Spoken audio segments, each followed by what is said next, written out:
இன்றைய சூழ்நிலையில் எம்எல்ஏக்களின் தகுதி நீக்கம் ஆங்காங்கே நடந்து கொண்டிருக்கிறது. சமீப காலத்தில் புதுச்சேரி சபாநாயகர் மாண்புமிகு சிவக்கொழுந்து அவர்கள் பாகூர் தொகுதி எம்எல்ஏ திருவாளர் தனவேலு எம்எல்ஏ அவர்களை தகுதி நீக்கம் செய்ததை கேள்விப்பட்டிருந்தோம். உடனடியாக அவர்களை நமது அரங்கிற்கு வரவைத்து அவரோடு நேர்காணலை காண இருக்கிறார் உச்ச நீதிமன்றத்தின் மூத்த வழக்கறிஞர் ஆர் கிருஷ்ணமூர்த்தி. வணக்கம். இப்ப பாண்டிச்சேரி புதுவை மாநிலத்துல ஒரு மக்களால் நீங்க பல ஆயிரம் வாக்குகள்ல உங்களுக்கு அளித்து தேர்ந்தெடுக்கப்பட்ட ஒரு எம்எல்ஏ, ஒரு சட்டமன்ற உறுப்பினர் நீங்க. மக்களுடைய குறைகளை ஓடோடி அவர்கள் வீட்டுக்கே சென்று எந்த விதமான குறையா இருந்தாலும் அதை தகுந்த அரசு அதிகாரிகளுக்கு அனுப்பி நடவடிக்கை எடுக்க சொல்லி ஒரு நல்ல பெயரை அந்த தொகுதியில் பெற்றிருக்கீங்க. நான் 2016 காங்கிரஸ் அரசால் கட்சியில் நின்று நான் அப்பிருந்தே நான் ஒரு ஏழ்மையான குடும்பத்தை சேர்ந்தவன். என்னுடைய குடும்பத்தில் எல்லாமே வசதி வாய்ப்பு இல்லாதவங்க, விவசாயம். இப்படி இருக்கும்போது எனக்கு மக்களுடைய உணர்வுகளை புரிந்து கொண்டு அப்ப நீங்க ஒரு டவுன் ஃபேமிலில இருந்து ஹெல்ப் பண்ணதுனால so you know the difficulties of the people. நான் என்னுடைய பேக்ரவுண்ட் பணபலம் இல்லாதவர்கள், நான் குடும்பத்திலிருந்து வந்தவன். இதனால் மக்கள் என்ன தேர்ந்தெடுத்தது அவர்களே பண உதவி செஞ்சு என்னை தேர்ந்தெடுத்தாங்க.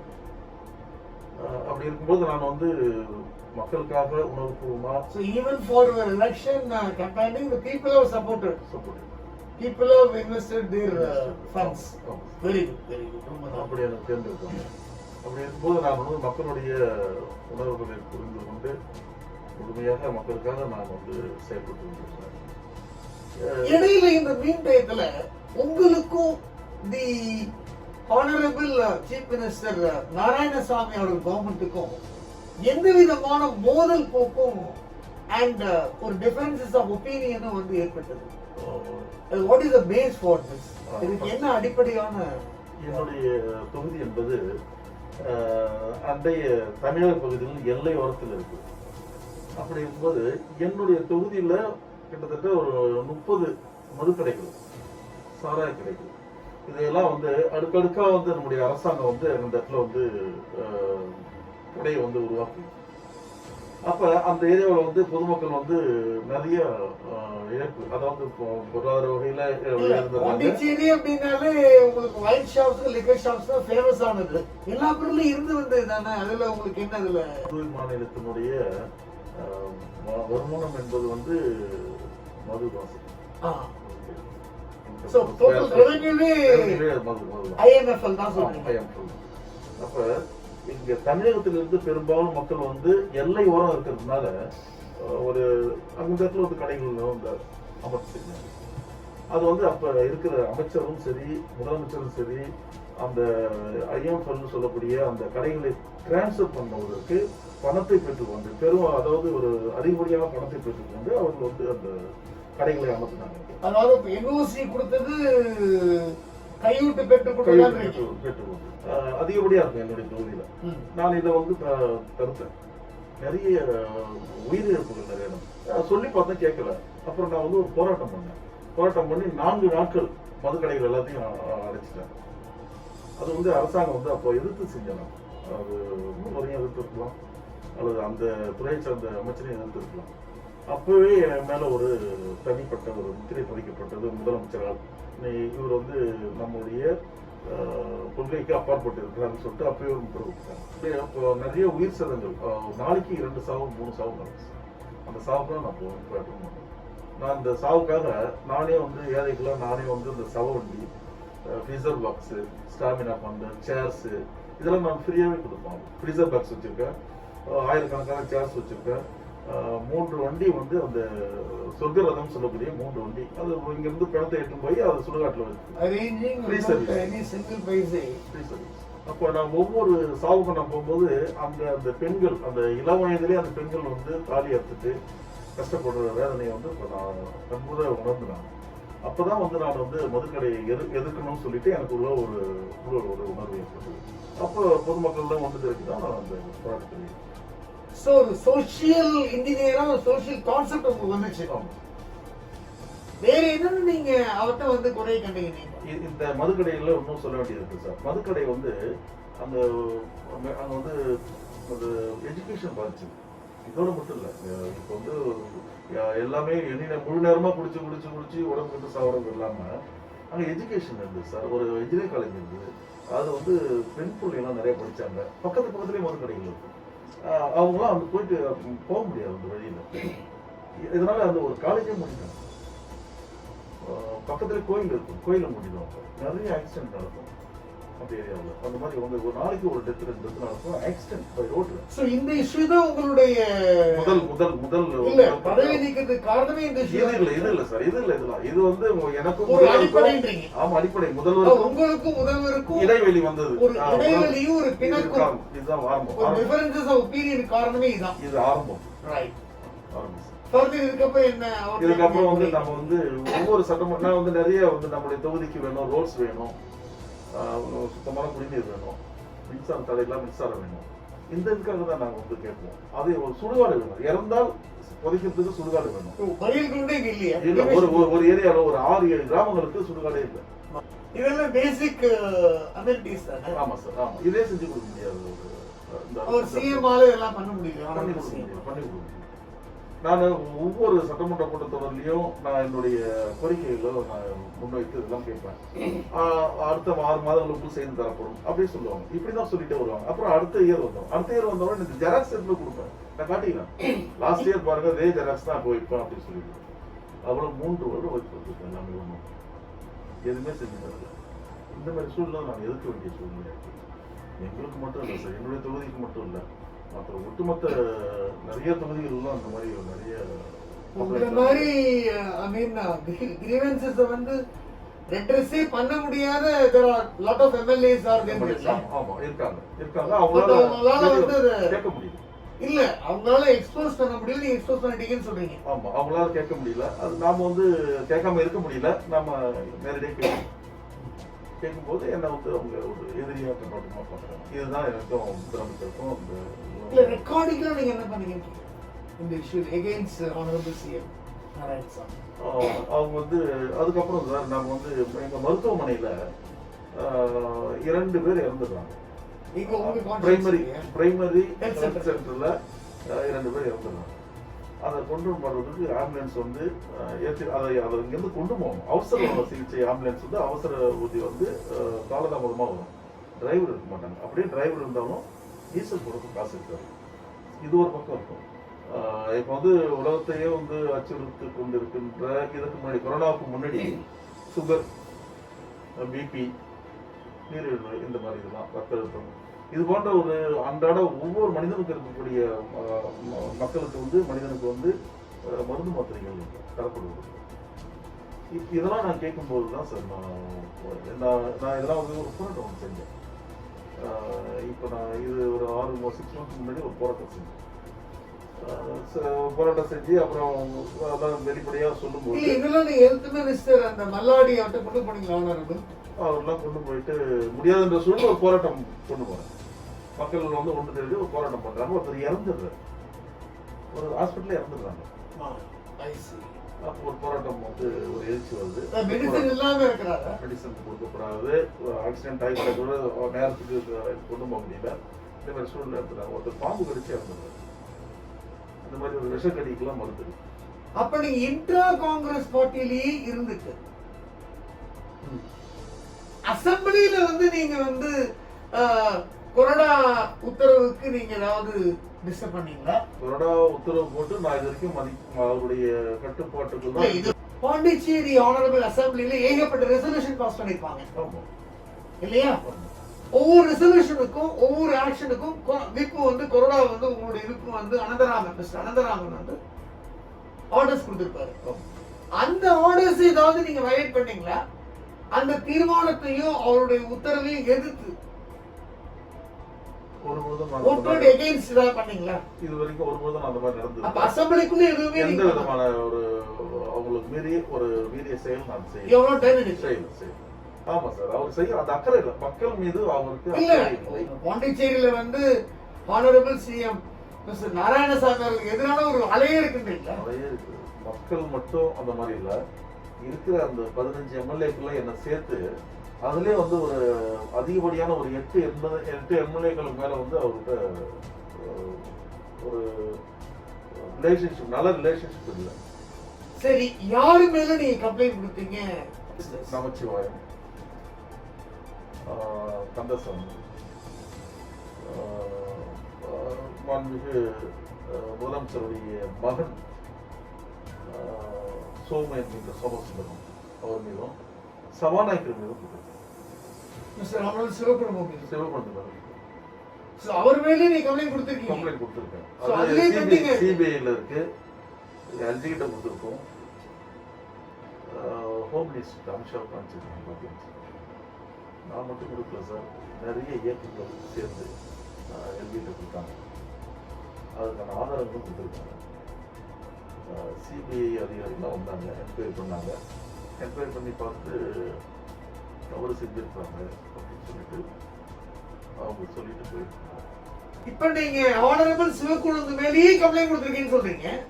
ஹானரபிள் ஸ்பீக்கர் சிவக்குழுந்து அவர்கள் மீது கொடுத்த கம்ப்ளைண்ட் வந்து பெண்டிங்ல இருக்கும்போது உங்களுடைய கேஸ்ல அவர் எப்படி முடிவு பண்ண முடியும்? How is it possible? செஞ்சிருக்காங்களா? இது இயற்கை நீதிக்கு எதிராக இல்லையா? ஆமா, நீதி வந்து இப்ப நீங்க வந்து ஹானரபிள் மெட்ராஸ் ஹைகோர்ட்ல ஒரு வழக்கு தொடர்றீங்க. நீங்க என்ன சொல்றீங்க? Rule 6 assembly Pondicherry rules defection லா பிரகாரம்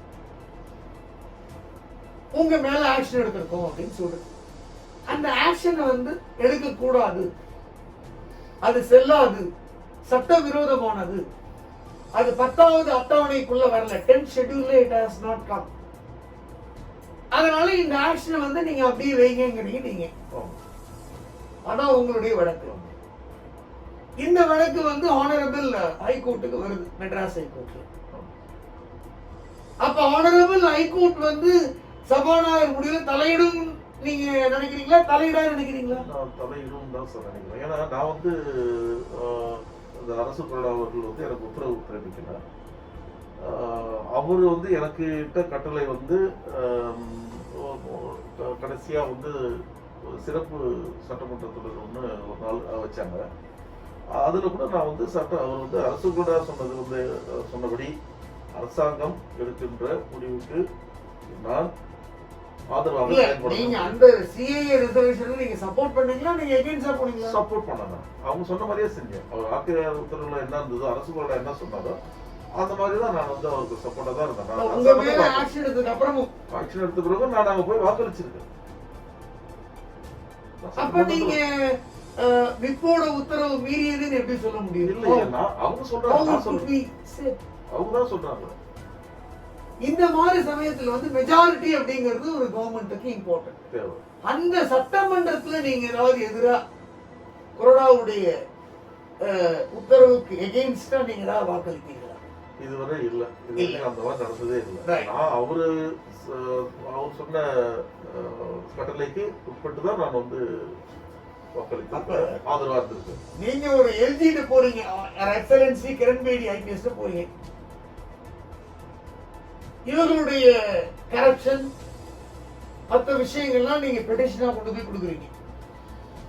அவ்வளவுதான். என்னுடைய தொகுதிக்கு தேவையான நலத்திட்டங்கள் வெல்ஃபேர் என்னுடன் சேர்ந்து அனைத்து சமுதாயத்தை சேர்ந்தவர்களும் அனைத்து இயக்கங்களும் கிட்டத்தட்ட ஒரு 50-75 பேர் போய் அந்த மனுக்களை எல்லாம் கொடுத்துருவாங்க.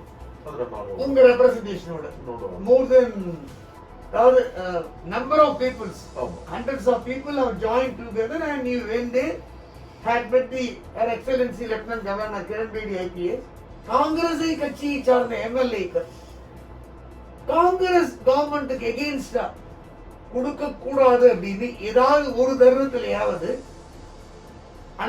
மிஸ்டர் அனந்தராமன் உங்களுடைய கொறடா உத்தரவு ஏதாவது உங்க சட்டமன்ற உறுப்பினர் பிறப்பிச்சிருக்காரா?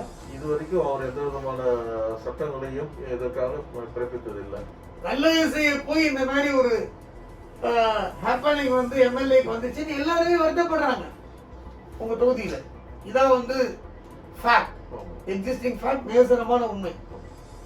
இப்ப வெளியில் நடக்கக்கூடிய விஷயங்களை செய்யக்கூடாதுன்னு கொறடா உத்தரவு பிறப்பிக்க முடியுமா? இல்ல சார், இது வரைக்கும் அவர் பிறப்பிக்க முடியுமான்னு உங்களுக்கு கேட்கிறேன். ஆஸ் an எம்எல்ஏ அவரு சட்டமன்றத்துக்குள்ளாதான் பண்ண முடியும். பண்ண முடியும். ஆமா ஆமா, அவருக்கு அந்த விதமான ஒரு அவருக்கு அந்த அதிகாரம் இல்லை அவருக்கு. சோ அந்த மேக்ஸிமம் உங்க பார்ட்டில இருந்து நீக்க முடியும். ஆமா. நீங்க ஒரு இண்டிபெண்டன்ட் மெம்பரா கண்டினியூ பண்ணலாம். கட்சியில இருந்து இப்ப நீங்க இந்த இன்டர்வியூல ஹானரபிள் மிஸ்டர் தனவேலு எம்எல்ஏ சொல்ல முடியும். இப்ப என்ன அவங்க செய்தது நியாயமா தர்மமா, சட்டத்துக்கு உட்பட்டாலும் சட்டத்துல ஜுடிஷியல் ரிவ்யூ நடக்கிறதுக்கு அப்புறம் தான் ஒரு முடிவு பெற முடியும். இவருடைய விஷயத்துல வந்து what are the powers, functions, duties of honourable assembly speaker அப்படிங்கிறது கிளியர் கட்டா இருக்கு. இப்ப வந்து டிஃபெக்ஷன் லா ரூல் 6 அப்படின்னு அவர் சொன்னா கூட ஒரு கட்சியிலிருந்து இன்னொரு கட்சிக்கு அவர் தாவுகிறாரா, டிஃபெக்ட் ஆறாரா, அவர் ஜம்ப் ஆறாரா, இல்ல தன்னுடைய கட்சியிலே இருந்து கொண்டு இன்ட்ராவே இருந்து கொண்டு இன்டரா வேற கட்சிக்கு வந்து ஒரு கொறடா விப் பிறப்பித்த உத்தரவை மீறி whether he had violated and pursued the order of the whip by voting against the political party which he has not been belonged, and he has voted against a party which he belonged. அந்த மாதிரி எதுவுமே வந்து பாகூர் சட்டமன்ற உறுப்பினர் mister Dhanavelu வந்து செய்யல. So as per law, the powers of a whip has been remaining existing within the domain and four walls of the assembly. So சட்டமன்றத்துக்குள்ள மட்டும்தான் அவருடைய அதிகாரம். சட்டமன்றத்துக்கு வெளியில வந்து ஹானரபிள் விப்புக்கு வந்து எந்த விதமான அதிகாரமும் கிடையாது. இவருடைய ஆக்ஷனே என்னன்னா, as an MLA of a Bahour constituency, தன்னுடைய கான்ஸ்டியூன்சி பீப்புளுக்கு வந்து வெல்ஃபேர் ஸ்கீமை கொண்டு வரணும். இவருடைய பதவி நீக்கம் வந்து எப்படி ஆன்டி டிஃபெக்ஷன் லா 10வது அட்டவணை பட்டியல், சோ கால்டு 10th ஷெட்யூல்ல எப்படி வரும்? இது இல்லீகல், அன்லாஃபுல். நீங்க என்ன பண்ணலாம்? அது மேக்சிமம் காங்கிரஸ் பார்ட்டியிலேருந்து ஐஎன்சிலேருந்து வரை சஸ்பெண்ட் பண்ணியிருக்கீங்க. மேக்சிமம் நீங்க டிஸ்மிஸ் பண்ணலாம் பார்ட்டிலேருந்து. அவர் இண்டிபெண்டன்ட் எம்எல்ஏவா இருந்துட்டு போறாரு. அதுக்கு தான் நம்ம வந்து ஒரு எக்ஸாம்பிள் வந்து we use to show Mrs Sasikala Pushpa Rajya Sabha MP. அது மாதிரி அங்கே இண்டிபெண்டன்ட் ராஜ்யசபா மெம்பராக இருந்து இப்போதான் அவங்க டேர்மை முடிச்சுட்டு போனாங்க. அந்த மாதிரி அவர் இண்டிபெண்டன்ட் எம்எல்ஏ வந்து டென்யூரை முடிச்சுட்டு போறாரு. அடுத்த எலெக்ஷன்ல ஆட்டோமேட்டிக்காக ரியாக்ட் ஆகி போறாரு. யார் வந்து அவரை பதவி நீக்கிறாங்க? Honourable speaker Mrs Sivakozhundhu. அவருக்கு எகெயின்ஸ்டாவே இவர் கம்ப்ளைண்ட் கொடுத்திருக்காரு, ஊழல்ல ஈடுபட்டிருக்காருன்னு. சிபிஐல பெண்டிங்ல இருக்கு என்கொயரியில. அப்படி இருக்கும்போது அந்த மாதிரி ஒரு சூழ்நிலையில அவருக்கு எகெயின்ஸ்டா கம்ப்ளைண்ட் கொடுத்தவர் மேல எப்படி இவர் வந்து ஆக்ஷன் எடுக்க முடியும்? அது பழிவாங்குதல் போல ஆயிடாதா? பாகூர் தொகுதி மக்கள் மட்டும் கிடையாது, புதுச்சேரி மாநில மக்கள் தான் இருக்கு ஆன்சர் பண்ண. கட்சித்தாவல் தடை சட்டத்தோட காரணிகள்ல கூட வராது. It does not attract even the ingredients of anti-defection law. அதனால இவருடைய நீக்கம் என்பது unlawful, illegal, cannot be sustainable under any law. இது வந்து மாபெரும் சட்ட விரோதம். இது கொறடாவுடைய உத்தரவை மீறிய செயலாக கருதப்படுமா? நான் மக்களோட முடிவுக்கே விட்டுறேன்.